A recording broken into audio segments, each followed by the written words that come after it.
There is a scene you can witness in almost every city in China, and once you see it, you cannot unsee it. It is 5:45 in the morning. The sun has barely touched the skyline, and in a public park, dozens of people, most of them in their 60s, 70s, even 80s, are already moving. Tai Chi under the trees, Qigong beside the lake, walking backwards along the path, laughing, stretching, radiating a kind of alert, unhurried energy that most 30-year-olds in the West would struggle to match at 2 in the afternoon. No pre-workout, no espresso, no energy drink, just movement, air, and a thermos of hot water. Meanwhile, here is what the data says about where most of us stand.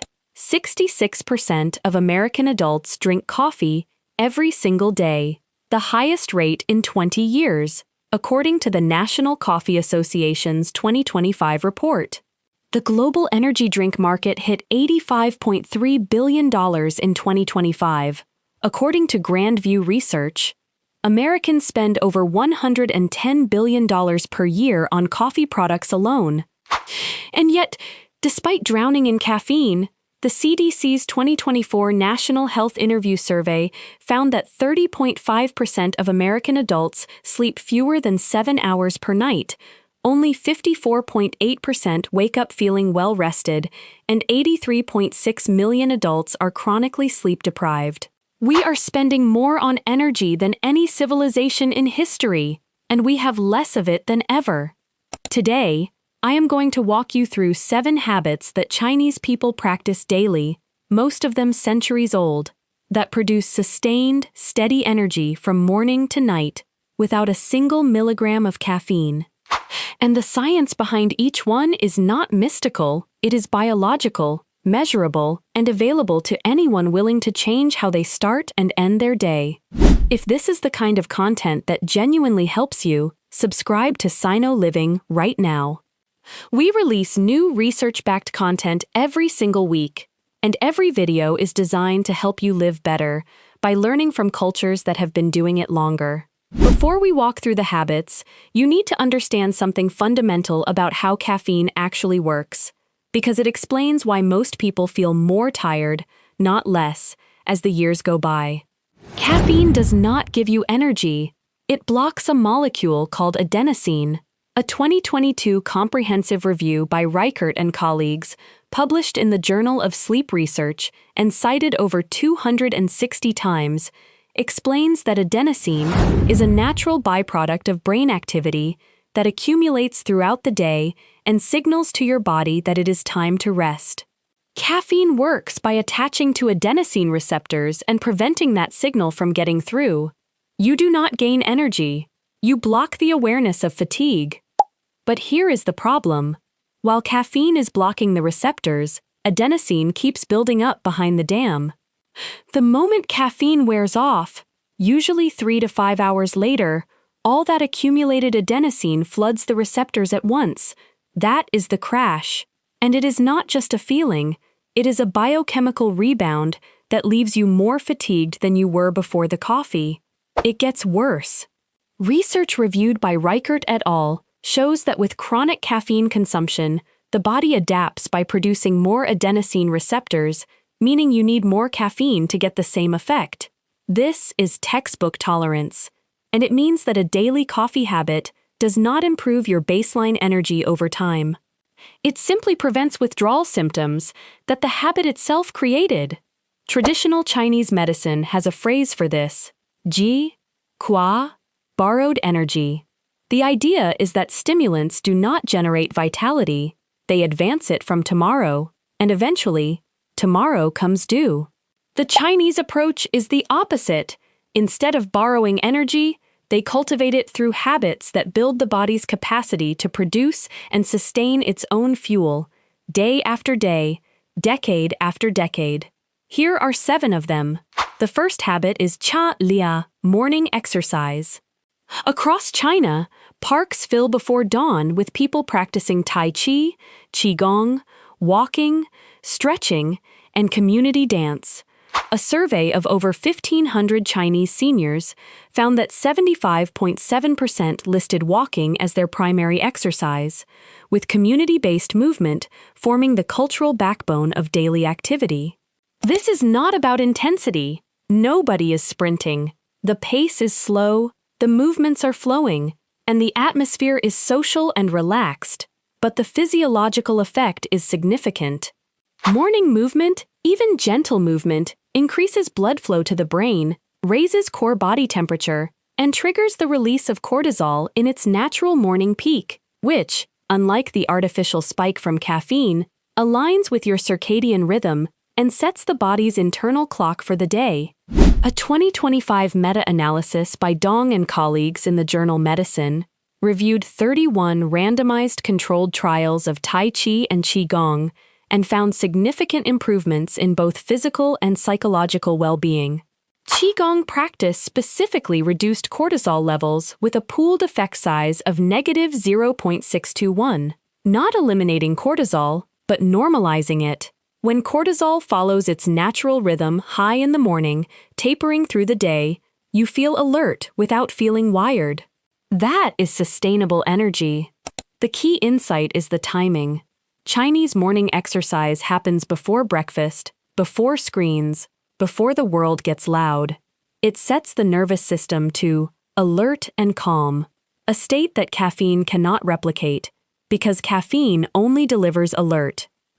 The second habit is warm, cooked breakfast, and the signature dish is zhe ou, or congee. This slow-cooked rice porridge has been a staple of Chinese morning meals for centuries. Traditional Chinese medicine prescribes congee not just as food but as medicine.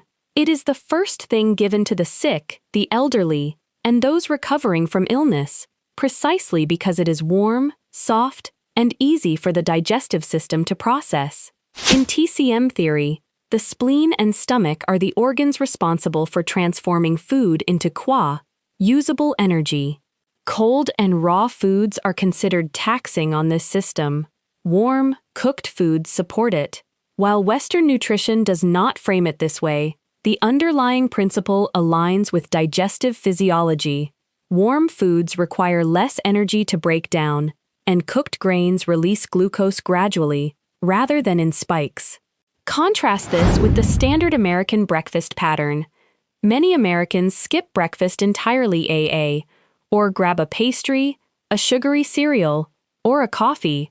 This delivers a rapid glucose spike, followed by a crash, which drives the mid-morning energy dip that sends people back to the coffee machine.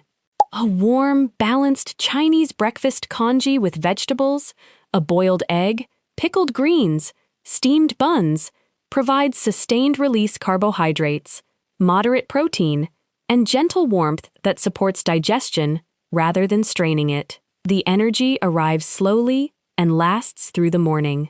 No crash, no craving. If you are getting value from this, tap the like button right now. That single tap helps Sino Living reach more people who need this content. The third habit is perhaps the most iconic.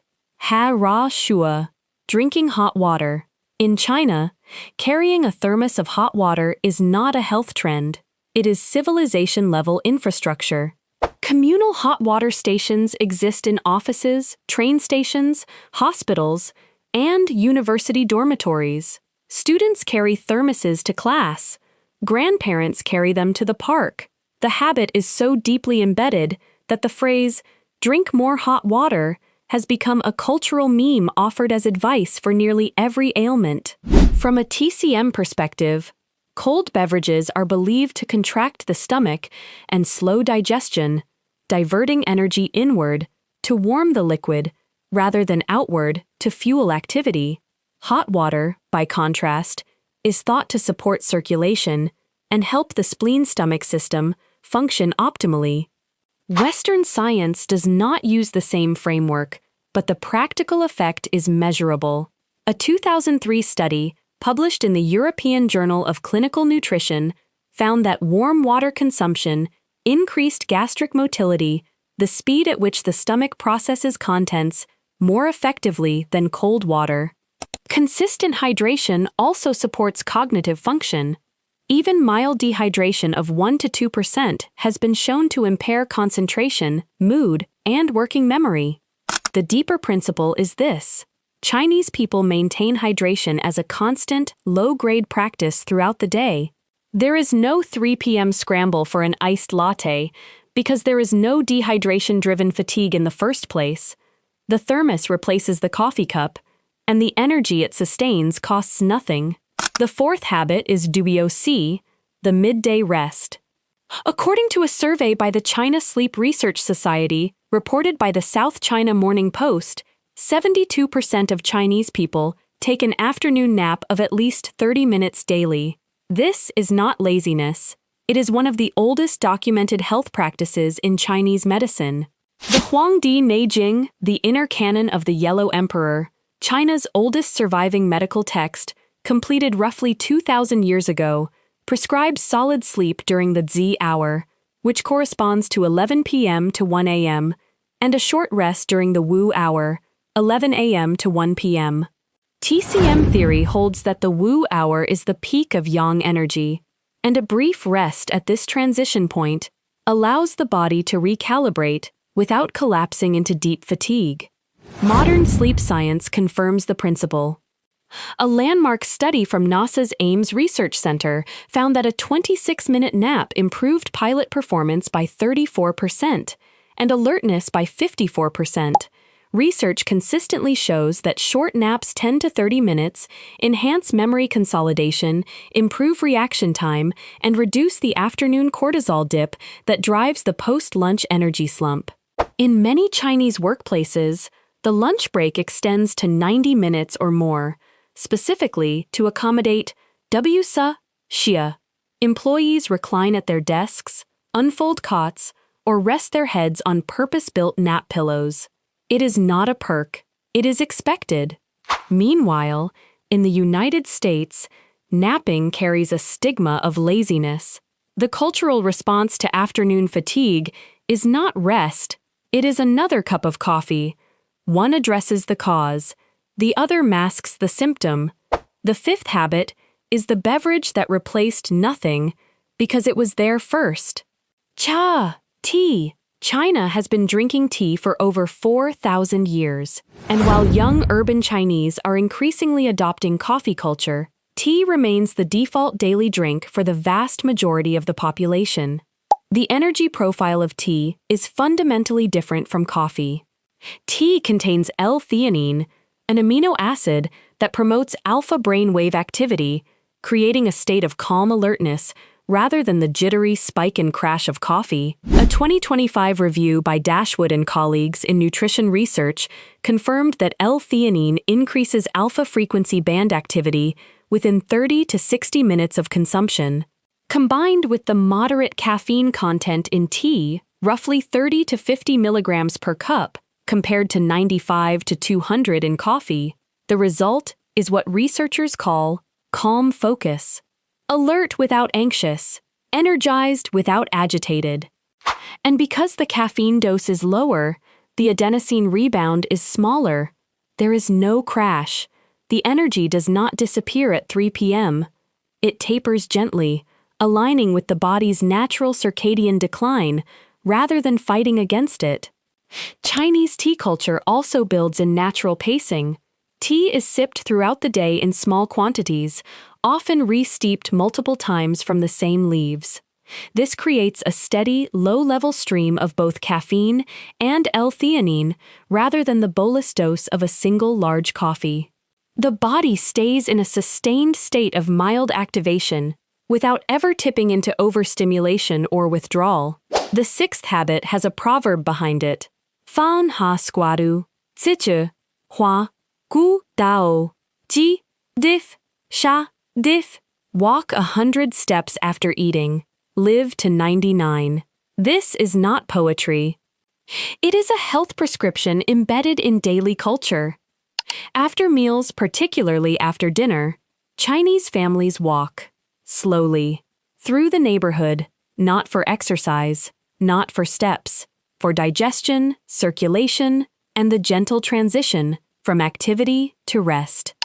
A 2019 study by White and colleagues in Scientific Reports confirmed that spending at least 120 minutes per week in natural environments was significantly associated with higher psychological well-being and better self-reported health.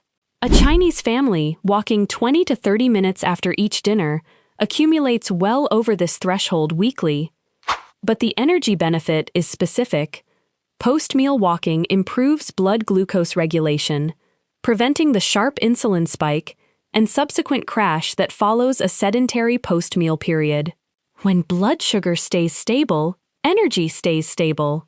The post-dinner walk is not just tradition, it is metabolic engineering disguised as a stroll. The seventh habit is the simplest and the hardest. Z, Jurshan, early to bed, early to rise. Chinese cultural wisdom ties this directly to energy. The Huangdi Neijing instructs that sleeping during the Z hour, before 11 p.m., is essential for the body to restore its yin energy, which, in TCM theory, provides the foundation upon which the next day's yang energy is built. Strip away the TCM terminology, and the principle still holds. The CDC's 2024 data shows that 30.5% of American adults sleep fewer than 7 hours per night. Only 54.8% wake up feeling well-rested. Sleep deprivation is now so normalized that people treat it as a personality trait rather than a health crisis. No amount of caffeine compensates for chronic sleep debt. Research consistently shows that insufficient sleep impairs glucose metabolism, weakens immune function, reduces cognitive performance, and increases cortisol, creating the exact fatigue state that drives people to consume more caffeine, which in turn disrupts the next night's sleep. It is a cycle that feeds itself. The Chinese cultural norm of early sleep is reinforced by the morning exercise habit. When you know you are meeting your Tai Chi group at 5:30 a.m., going to bed at 10 p.m. is not discipline, it is necessity. The morning habit pulls the evening habit forward. The evening habit fuels the morning one. They are not separate routines, they are one integrated cycle. Here is the pattern you should see by now. None of these habits exists alone. They are interlocking. Morning movement sets the cortisol rhythm and wakes the body without stimulants. Warm breakfast provides sustained glucose without spikes. Hot water maintains hydration and digestive efficiency all day. The afternoon nap restores alertness at the biological dip point. Tea delivers calm focus without crashes. Post-meal walking stabilizes blood sugar and supports sleep preparation. Early sleep restores the reserves that fuel tomorrow's movement. Remove any one habit and the others still work. Stack all 7 and you have a self-reinforcing energy system that has been running Haoyuro, without modification, without supplements, without a marketing budget for thousands of years. Compare that to the Western energy model. Sleep too little, caffeinate to compensate, crash in the afternoon, caffeinate again, sleep poorly because of the late caffeine, wake up exhausted, repeat. It is not an energy system. It is a debt cycle with compound interest. There is something almost embarrassing about all of this. An $85 billion global energy drink industry, a $110 billion coffee market, shelves full of supplements and pre-workouts and adaptogenic powders. And the answer that has been sitting quietly in Chinese parks for 2,000 years is move in the morning, eat warm food, drink hot water, nap after lunch, sip tea, walk after dinner, and go to bed early. No product, no subscription. No biohack, just rhythm. The Chinese grandmother in the park at 5:45 a.m. does not know what adenosine receptors are. She has never heard of circadian cortisol peaks. She cannot explain vagal tone or glycemic variability. But she has more energy at 78 than most of us have at 35. And she will have it again tomorrow, and the day after, and the day after that, because her energy is not borrowed, it is built. If this changed how you think about energy, leave a comment telling me which habit surprised you the most. Share this with someone who cannot get through the day without 3 cups of coffee. Sometimes one video is all it takes to break a cycle. And if you have not yet subscribed to Sino Living, this is the moment. Tap subscribe, hit the notification bell, and join us. New content every week, every video designed to help you live with more energy, more clarity, and more intention. I will see you in the next one.